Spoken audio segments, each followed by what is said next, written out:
Do you ever make yourself eggs? Do you like eggs? How do you prepare your eggs? Do you like them scrambled?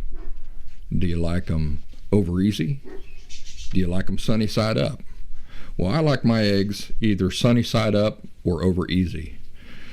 Usually sunny side up because I like the yolk and I like to toast some bread, and then I like to dip my bread in the yolk. When you're making your eggs, do you ever break the yolk? You ever have your heart set on a nice couple of eggs sunny side up or over easy, and do you ever break the yolk? Man, that's frustrating, isn't it? In fact, the other day I was making myself breakfast and sat down to cook some eggs, and 3 eggs in a row I broke the yolk before I even got them into the pan. Man, that's frustrating. Well, I've learned a way that you can make sure that you can crack the egg without ever risking breaking the yolk. Would you like to know my secret? Yes, it'll work every time. The only thing you have to do is start off intending to make scrambled eggs. And it works. I'll tell you, it does work. And the reason why I think it works is because you loosen up. You say, I'm making scrambled eggs, so it doesn't matter if I break the yolk. And so the way you go about cracking the egg then is with no anxiety or no tenseness, and it works every time. So if you want a nice pair of eggs sunny side up, just go into the process intending to make scrambled eggs. Think about how much we torture ourselves so many times. I was telling somebody the other day that when I was in my 20s, I was playing around with, I think I was eating popcorn. And I was trying to get popcorn out of my mouth. You know how when you eat popcorn, then you've got like all this things get stuck in your teeth. I was cleaning my mouth out of the popcorn out of my mouth with my tongue, and I felt a lump on the bottom of my mouth.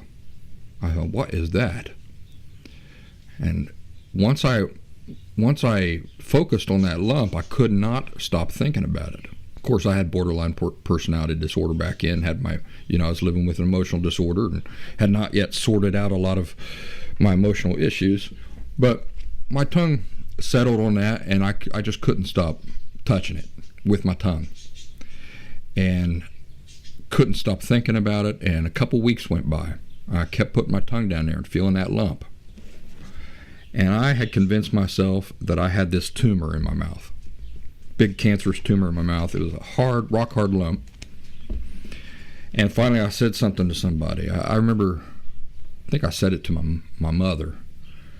I said, I got a big lump in my mouth. It's pretty big. And I think I need to go to the doctor for it. She said, well, yeah, do that. So I made a doctor's appointment. And then for the week or so that I had to wait for the doctor's appointment, again, I couldn't sleep at night. I was just terrified. I kept putting my tongue down there. I was certain by the time I got to that doctor's appointment that I was going to have this really intense surgery. I was going to be deformed, or I was going to die. I had all these things going through my mind, but I had convinced myself.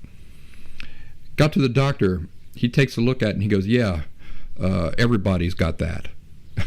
Everybody's got that in their mouth. It's a natural part of human anatomy.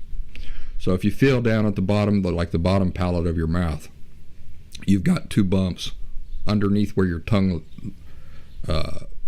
lies, and that's what I was feeling. Oh, the relief.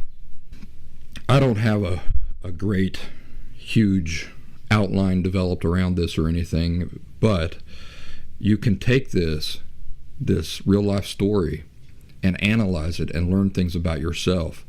Use it to improve your life moving forward. How often do you feel and say, oh, I'm certain about a thing, I'm certain about it, got to make these decisions? I tell people, never make big decisions when your emotions are volatile.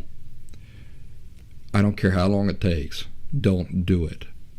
Don't do it. Studies have been shown that when people are upset in their brains, it blocks off reason. and critical thought. So when your emotions are very volatile, it actually drowns out your ability to think critically and clearly. So what's the only answer then for when your emotions are volatile and you feel like you have to make decisions right now? Don't do it. Don't do it. It's a major adjustment I've made in my life since I've become healthy. First of all, you have to be aware that your emotions are volatile. You have to be aware that you are under intense stress, or you're intensely angry, or you're intensely sad, or any of these things. These are all intense, high-powered, volatile emotions, right? Not the time to be making important decisions. So what do? You wait. That's what you do. You wait. You wait a day. Well, let's say you wait an hour. And after an hour, your emotions still have not completely calmed down. So you wait another hour. You wait a day if you have to. What happens if the next day, when you think about this thing that you're upset about, your emotions are still volatile? Wait another day.